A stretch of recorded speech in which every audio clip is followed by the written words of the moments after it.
Hey guys, welcome back to another impressions video, this time for Bloodborne for the PlayStation 4. Better late than never should be the, I guess, the subtitle of this video, because Bloodborne is one of those exclusive games that came out last year, and it was personally one of my most anticipated games for the PS4. But for some reason or another, I got sidetracked, and it took me a while to beat the game. But thanks to the help of a couple of friends here on YouTube, I was able to push through and finally beat the game, and it was a fantastic experience.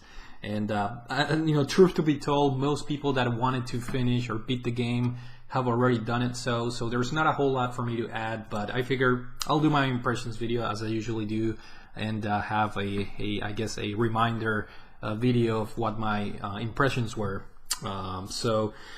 Yeah, a little bit of a background story with Bloodborne. It was revealed I think it was revealed before a big event like E3 a couple years ago, and I'm usually the type of guy that is not sold on CGI trailers. In fact, I despise when a publisher, announces a new game and all they have to show is a CGI trailer, and it's typical of companies like Activision, Ubisoft, EA, and sure enough, From Software did the same when it was called back then Project Beast, I believe. And but I do have to say that even though I don't really like that practice, I'm the type of guy that prefers to see gameplay or other types of information. I was sold just on the CGI trailer by itself, and if I remember correctly, maybe it was leaked. I think it was like a trailer got leaked or something on the internet, but whatever it was a CGI trailer, a very short one, and I just fell in love with the setting of the game right from that CGI trailer, which is this combination of a Gothic and Victorian setting with a very dark theme and very interesting, very creepy, just atmosphere overall. And I have to say, I was like, I'm sold on the game just based on the CGI trailer. I think I'm gonna buy this game on day one. And of course, a couple of months after that, I think some kind of event came through. I think it was E3, and From Software finally showed some gameplay, and the gameplay backed up my initial hype, and I guess my initial impression of a good impression of the game. The gameplay was a little bit more of the same, same atmosphere. The Gothic and Victorian dark setting, very interesting, very creepy, just scenery overall. And of course, when we saw the gameplay, we could see some traits that were borrowed from the Soul games. Your typical patterns that you see in enemies, and you have to roll out of their way and things like that. But we saw some interesting additions, such as the gun that you have in your hand. I remember when I saw the trailer, I was like, oh man, that looks really good.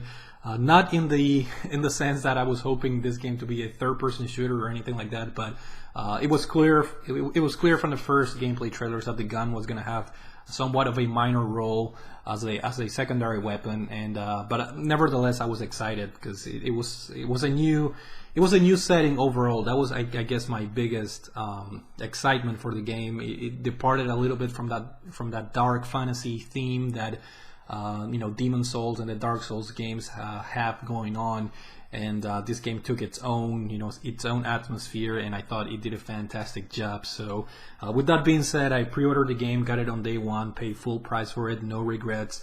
And it's one of those weird cases where I just got sidetracked playing other games, but my overall impression is that this is a must-have. This is Bloodborne is perhaps the best exclusive game that the PlayStation 4 has, and probably the best reason to own a PlayStation 4, because this game is it's a unique experience. If you guys have played the Souls games before, you sort of know what to expect, even though I think overall the gameplay it's very similar, but in some ways very different than the Souls games. And so overall, let's start with the story. It's very hard to go over the story because for one, it's very confusing. I get the impression that you can beat this game 1, 2, 3 times and still don't know what's going on. There's a lot of wikis out there discussing the lore of Bloodborne, but I think the interpretation for each person that plays the game is different. But the overall theme is just you're basically this hunter that gets awakened during the night of the hunt, and you're basically in this setting in the city of Yarnum, I think it's pronounced, in which the citizens have transformed into these creatures or beasts that you have to fight through, and I guess the whole thing is you have to reawaken from that dream. You're supposedly in a dream or something like that. And after beating this game, I'm not really sure what the story was about. And as I mentioned, I think a lot of people out there, they created wikis discussing the story and the lore of the universe, and it's a very interesting. Not your simple story out there. It leaves room for interpretation and things like that. But the overall, I can't really say it's a strong point of the game, because it's to me it's intriguing, it's interesting, but not to the extent of other games, in my opinion. So that leaves us in the gameplay department. Let's just tackle through one of the most important things in Bloodborne, which is the gameplay department. As I mentioned before, there are some traits that are very similar to the Souls games, but I really like how this game has that touch of a different feel. And by that I mean this game encourages a little bit more of an offensive approach when you're battling your opponents. And in that regard, the Souls games were a little bit more wait and see approach. You were able to wield shields in your second hand, for example, whereas in Bloodborne there are no shields. There is a wooden shield, but it's pretty much useless. They have you wear this weapon as your secondary item that you hold in your hands, besides your weapon, your primary weapon, which makes up for like the parrying move. Or to counter enemies' attacks. If you time your hits correctly, you can leave the enemies or the bosses dazed for a second or two and do like a very critical damage type of attack, which is pretty cool. So the weapons themselves are not for like shooting, like a third-person shooter, but more for parrying and to counter attack certain attacks. And like I said, I was excited because it's a new thing. It encourages the player to be more aggressive when you fight. And another cool element that rewards the aggressiveness of the player is when you get hit by the enemies, your health goes down, but you still have a small window, like a few seconds, to recover the health you lost by attacking the enemy. So for every successful hit you land on the boss or the enemy, you will regain small amounts of health, which is a risk-reward type of situation, because when you're hit by an enemy, you sometimes lose control and you have to get yourself together, and you have that option of, should I be aggressive and attack and try to get some health back, or should I just back out and consume a blood vial to regain some health? So there's a little bit of a strategy. There's a little bit of a risk reward system that with the expertise that you gain by playing this game countless of times, because trust me, you guys are gonna die a lot when you play this game. And I don't care if you're a Souls veteran or whatever. I've played Demon Souls, I've beaten that game, and these games are always hard. You will always find yourself dying many times, sometimes for stupid mistakes, sometimes mistakes that you make. Sometimes even the camera angles are play into against you, I guess. But overall, these are very hard games, and dying is perfectly fine, and you will find yourself restarting or repeating sections over and over again. And that's kind of like also the risk-reward system, like how to approach the battles with normal enemies, with different types of enemies, with boss battles, and so on. So that's basically the gist of the gameplay. It's similar to other Souls games, but at the same time it's different. A little bit more aggressive, of an aggressive approach in this game, which in my opinion was fantastic. Graphically, the game is very, very polished, very good looking. I wouldn't say it's one of the best looking games on the PS4. There are other games that are technically more visually impressive, but Bloodborne does a beautiful job in the art direction department. So even though the technology part, the tech part of the graphics are not cutting edge, this game makes up with a fantastic art direction. A dark Victorian setting. It's one of the best games, one of the best atmospheres that I played in any video games. When it comes to atmosphere, I have Super Metroid for the SNES as one of my prime examples, or the Resident Evil remake for the GameCube that recently got re-released for the PS4, or games like Bioshock, the first Bioshock, when you first go into Rapture, just a fantastic scenery and environment and just overall atmosphere. And this game does a beautiful job of feeling like you're in this weird and strange and rundown place of Yarnum in the night of the hunt, which is just you have this constant feeling of danger and fear that you have to overcome, obviously, when you play the game, and it's fantastic. Just like in other Souls games, another gameplay aspect that I forgot to mention is the fact that you gain blood echoes by defeating enemies, which is the equivalent of souls in the other games, and the more blood echoes you accumulate, you can, I guess, swap them for by leveling up your character. So you can put more strength, more stamina, and things like that, more skill to your character, and kind of transform or direct your character to the direction you're trying to shape up your character. And there's always that risk system where if you die, you have to restart that particular section, and you have to get back to that point where you died in order to recover the blood echoes. So just like in the Souls games, there's a lot of tension every time you die, because if you're carrying out a pretty big number of blood echoes, you obviously want them back to eventually level up your character.